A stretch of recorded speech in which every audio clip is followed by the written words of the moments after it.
व्याप्तं येन चराचरम् तत्पदं दर्शितं येन तस्मै श्रीगुरवे नमः।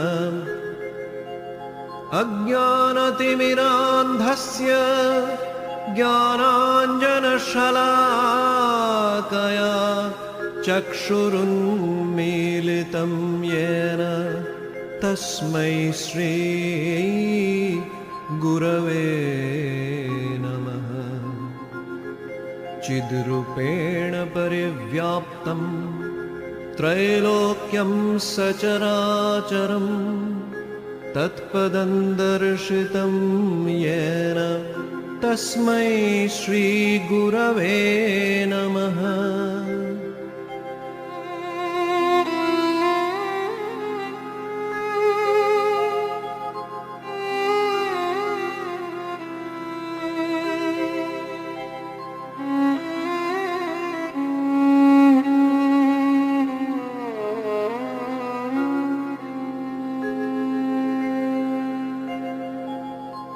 अनेक जन्म संप्राप्त कर्मेन्धनविदाहिने आत्मज्ञानाग्निदानेन तस्मै श्रीगुरवे नमः। न गुरोरधिकं तत्त्वं न गुरोरधिकं तपः तत्त्वज्ञानात् परं नास्ति तस्मै श्रीगुरवे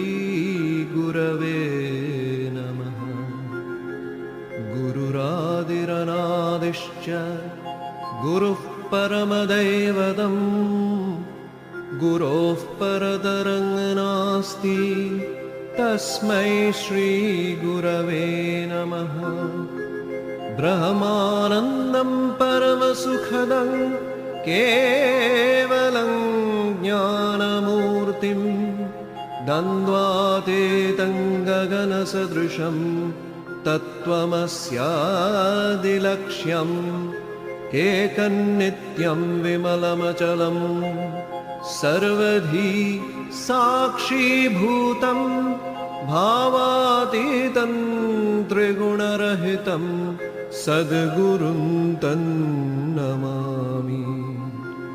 भावातीतं त्रिगुणरहितं सद्गुरुं तन्नमामि।